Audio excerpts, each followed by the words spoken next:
കൊച്ചിൻ കോർപ്പറേഷനിലെ അഴിമതിക്കെതിരെ പള്ളുരുത്തിയിൽ നടത്തിയ പ്രതിഷേധ സായാഹ്നം DCC പ്രസിഡന്റ് മുഹമ്മദ് ഷിയാസ് ഉദ്ഘാടനം ചെയ്തു. 13ാം ഡിവിഷൻ കോൺഗ്രസ് കമ്മിറ്റിയുടെ നേതൃത്വത്തിലാണ് പ്രതിഷേധം സംഘടിപ്പിച്ചത്. ഡിവിഷൻ പ്രസിഡന്റ് സുനരാജിന്റെ അധ്യക്ഷതയിലാണ് 13ാം ഡിവിഷൻ കോൺഗ്രസ് കമ്മിറ്റി പ്രതിഷേധ സായാഹ്നം സംഘടിപ്പിച്ചത്. കൊച്ചി നഗരസഭ അഴിമതി കാണിക്കുന്നുവെന്നാരോപിച്ച് നടത്തിയ പ്രതിഷേധ സായാഹ്നം ജില്ലാ കോൺഗ്രസ് കമ്മിറ്റി പ്രസിഡന്റ് മുഹമ്മദ് ഷിയാസ് ഉദ്ഘാടനം ചെയ്തു. ആർട്ടിഫിഷ്യൽ ഇന്റലിജൻസ് അതെന്താണെന്ന് പുള്ളിക്ക് മനസ്സിലായിട്ടില്ല. പുള്ളി പറഞ്ഞത് AI വരുമ്പോൾ തൊഴിലാളികളുടെ എണ്ണം കുറയും. അപ്പോൾ മുതലാളികൾ തമ്മിലുള്ള വ്യത്യാസം ഉണ്ടാവില്ല, എല്ലാവരും സമന്മാരാകും. എന്താണ് ഇയാൾക്ക് AI എന്ന് മനസ്സിലായിട്ടില്ല. പിന്നീടാണ് പാർട്ടി AI കുറിച്ചിട്ടുള്ള നിലപാട്, AIക്കെതിരാണ് പാർട്ടി എന്നുള്ളത് പുള്ളിക്ക് മനസ്സിലായി. ഒരാഴ്ച കഴിഞ്ഞ് പുള്ളി വലിയ തീരുമാന പ്രസംഗമൊക്കെ ജില്ലാ സമ്മേളനത്തിലൊക്കെ നടത്തി, എറണാകുളത്ത് ഉൾപ്പെടെ നടത്തി. അത് കഴിഞ്ഞ് നടന്ന കണ്ണൂർ ജില്ലാ സമ്മേളനത്തിലാണ് പുള്ളി തിരുത്തി പറഞ്ഞത്. കാരണം പുള്ളിക്ക് ഇത് എന്താണെന്ന് മനസ്സിലായില്ലായിരുന്നു. ആർട്ടിഫിഷ്യൽ ഇന്റലിജൻസ് എന്താണെന്ന് CPM-ന്റെ സംസ്ഥാന സെക്രട്ടറി MP ഗോവിന്ദൻ മനസ്സിലായില്ല. പുള്ളി AI എന്ന് പറയുന്നത് കുട്ടിയും പോലും കളിയാണെന്നാണ് വിചാരിച്ചത്. കുട്ടിയും പോലും കളി. ഈ ആർട്ടിഫിഷ്യൽ ഇന്റലിജൻസിന്റെ കാലഘട്ടത്തിൽ തലക്ക് വെളിവില്ലാത്ത ആളുകളാണ് CPM കമ്മിറ്റിയെ കേരളത്തിൽ നയിക്കുന്നതെങ്കിൽ പശ്ചിമ ബംഗാളിൽ ത്രിപുരയല്ല, കേരളത്തിൽ ഈ സാധനം പിന്നെ അന്വേഷിച്ചാൽ പോലും കണ്ടെത്താൻ ബുദ്ധിമുട്ടായിരിക്കും.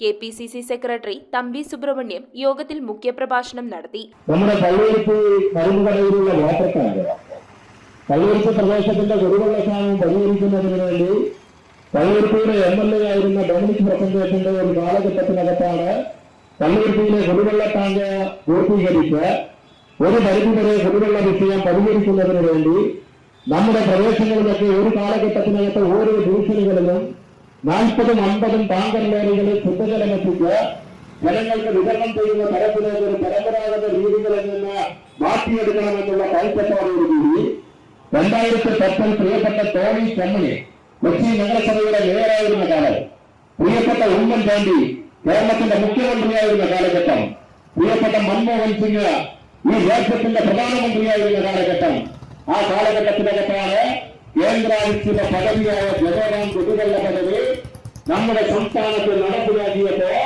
അതുമായി ബന്ധപ്പെട്ടുകൊണ്ട് കൊച്ചി നഗരസഭയിലെ ചെല്ലാനം, കണ്ണമാലി, കുമ്പളങ്ങി, പള്ളുരുത്തി അടക്കമുള്ള പ്രദേശങ്ങളിലെ കുടിവെള്ളക്ഷാമം പരിഹരിക്കുന്നതിന് വേണ്ടി നമ്മുടെ പ്രദേശത്തേക്ക് വെള്ളത്തിന്റെ തോത് MLT വർദ്ധിപ്പിച്ചുകൊണ്ട് ചെല്ലാനത്ത് ഉപ്പുവെള്ളം കടന്നു വന്ന മേഖലകളിൽ കണ്ടക്കടവിൽ ഏകദേശം 120 കോടി രൂപ മുടക്കി ജലറാമിന്റെ കുടിവെള്ള ടാങ്ക് നിർമ്മിച്ച് തീരദേശ മേഖലകൾ അടക്കമുള്ള മേഖലകളിലേക്ക് ശുദ്ധജലം എത്തിച്ചു കൊടുത്തുകൊണ്ട് കൊച്ചിക്ക് ആവശ്യമുള്ള ശുദ്ധജലം പര്യാപ്തപരമായ രീതിയിൽ എറണാകുളം നഗരത്തിൽ നിന്ന് ക്രമീകരിച്ചുകൊണ്ട് നമ്മൾ മുമ്പോട്ട് പോയപ്പോ ജില്ലാ secretary NR Sreekumar, NP Muraleedharan, Shiju Chittepally, AJ James, Xavier Kambanthodan, Vinod Thampi, KP Shanmughan, Ashraf എന്നിവർ സംസാരിച്ചു.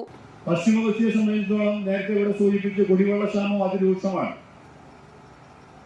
അതുപോലെ തന്നെ ഓരുവെള്ള ഭീഷണി, റോഡുകളെല്ലാം തകർന്നു കിടക്കുന്നു.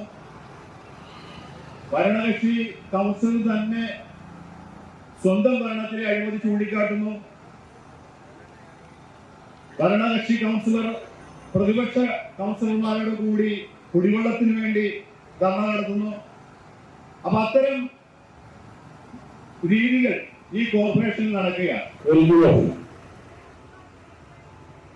ഇപ്പോൾ നടത്തിക്കൊണ്ടിരിക്കുന്ന അഴിമതിയെ കുറിച്ച് പള്ളിയൂർ വാസികളോട് പ്രത്യേകിച്ചൊന്നും പറയേണ്ട കാര്യമില്ല. ഇവിടെ സഹകരിക്കാനും ബഹളമുണ്ടാക്കാനും ഒക്കെ വന്നപ്പോഴും കോൺഗ്രസ് പാർട്ടിയാണ് ഞങ്ങൾ അത് നടക്കട്ടെ എന്നാണ് പറഞ്ഞത്. പക്ഷെ ഇപ്പോഴെന്താ സമയം 4 വർഷക്കാലം കഴിഞ്ഞ് 1 വർഷം കൂടി ഉള്ളൂ. ആ റോഡ് അങ്ങോട്ടും ഇങ്ങോട്ടും ബന്ധിപ്പിച്ചിട്ടില്ല. ആ പാലം അതങ്ങനെ കിടക്കുകയാണ്. News bureau, Kochi. റിങ്ങുകൾ 1 ഗ്രാമിൽ തുടങ്ങുന്ന മാലകൾ, നെക്ലസുകൾ 9,000 രൂപ മുതൽ ഡയമണ്ട് നെക്ലസുകൾ 1 ലക്ഷം മുതൽ ആരംഭിക്കുന്ന വെഡിംഗ് സെറ്റുകൾ, കൂടാതെ നിങ്ങളുടെ പഴയ സ്വർണത്തിന് ഏറ്റവും ഉയർന്ന മൂല്യവും. Maharaja gold and diamonds